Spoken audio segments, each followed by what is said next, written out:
Hello friend, स्वागत है आप सभी का आपके अपने यूट्यूब चैनल एसएसटी क्लासेज में। दोस्तों, आज हम क्लास 10th भूगोल अध्याय 1 जिसका नाम है भारत संसाधन एवं उपयोग, उसका एक इम्पोर्टेंट क्वेश्चन देखने वाले थे। तो क्वेश्चन था कि विकास के स्तर के आधार पर संसाधन का वर्गीकरण कीजिए।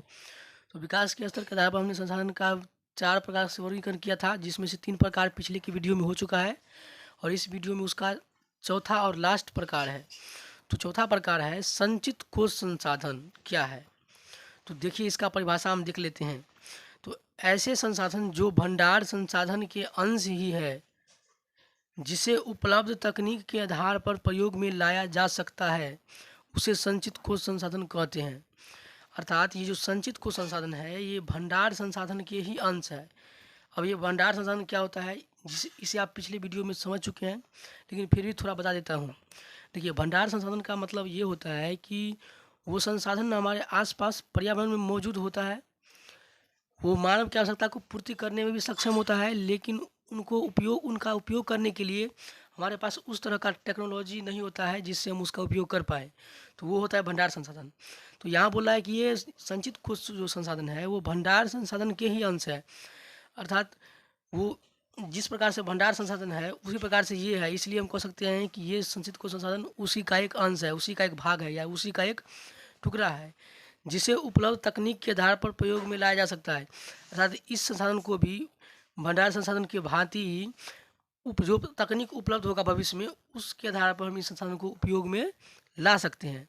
तो इसे बोला जाता है संचित कोश संसाधन। इसमें कुछ पॉइंट है जिसे हम देख लेते हैं। इनमें पॉइंट है कि इनका तत्काल उपयोग प्रारंभ नहीं हुआ है, भविष्य की पूंजी है। अर्थात ये जो संसाधन है, ये जो संचित कोश संसाधन है, इसका तत्काल अभी फिलहाल या तत्काल में अभी इसका उपयोग प्रारंभ नहीं हुआ है। इसका तत्काल में अभी उपयोग प्रारंभ नहीं हुआ है। उम्मीद है कि इसका उपयोग भविष्य में हो सकता है और ये इसलिए इसको भविष्य की पूंजी भी कह सकते हैं, क्योंकि ये भविष्य में इनका हम उपयोग कर पाएंगे।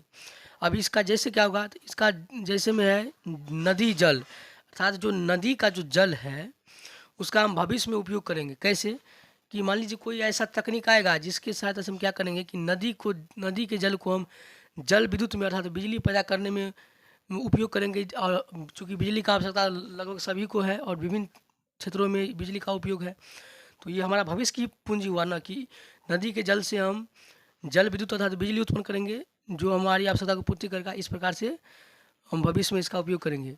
तो दोस्तों, अगर आपको ये वीडियो अच्छा लगा तो इसे लाइक करें, अपने दोस्तों में शेयर करें और चैनल को भी सब्सक्राइब कर लें ताकि इसी तरह का वीडियो आप लोगों को मिलता रहे। धन्यवाद।